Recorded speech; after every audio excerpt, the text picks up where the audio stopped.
Hey, I am reading a bit. Not for any reason. Just because I like opening links and clicking things and reading. I was watching Vox YouTube videos, and then I ended up Googling a few things. And then at one point, I ran into a YouTube page that wouldn't load. And so I Googled the code on the 505 server error, and it didn't load. And so I just typed hi into Google, and it brought me to hi.co, which is a website that just shut down 2 weeks ago. And on that website, they publish stories that are tied to locations with pictures.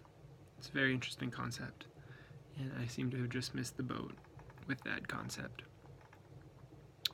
They will be archiving the entire site, hi.co, in the Library of Congress and in 4 other libraries and universities around the world on a little nickel plate, a 2-inch by 2-inch nickel plate, where it will be fire and salt water resistant for 10,000 years.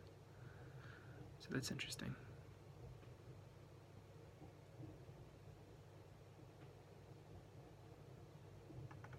Anyway, as I was reading about hi.co, ran across an anecdote from a book called Art and Fear, which is one of the most talked about books that I've encountered in my life, probably just because I went to art school.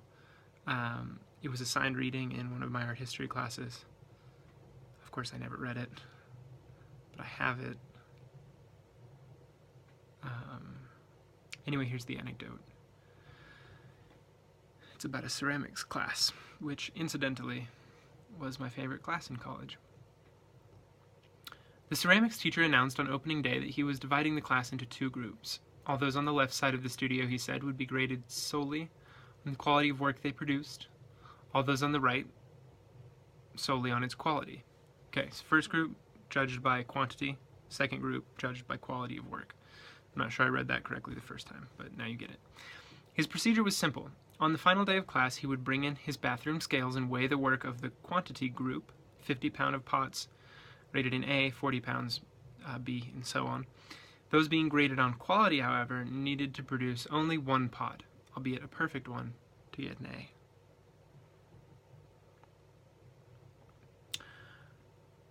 When grading time came, a curious fact emerged. The works of highest quality were all produced by the group being graded for quantity.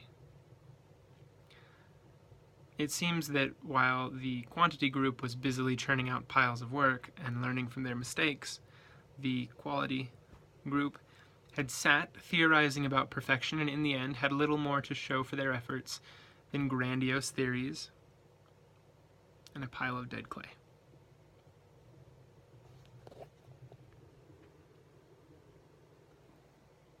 I mean, I'm sure you can draw connections between that and the project I'm working on right now. And I've certainly been drawing connections between that and other things that I want to do and get better at, where I care about quality a lot, like my blog posts, which I had, 10 or 20 of which in mind, when I first conceived of my blog in January of 2015, and I haven't even written that many posts yet. So, yeah.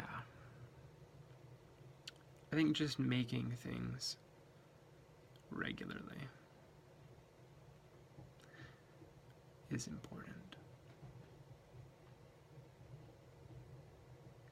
And I need to be making more than just videos. If I can make 1,000 videos in a year and it doesn't destroy my social life and it doesn't keep me from working on things, surely I can make other things. So, that's what I'm thinking about.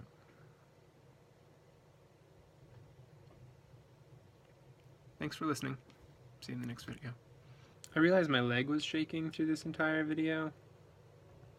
I just do that out of habit. I didn't realize that it was shaking the camera the whole time. Sorry.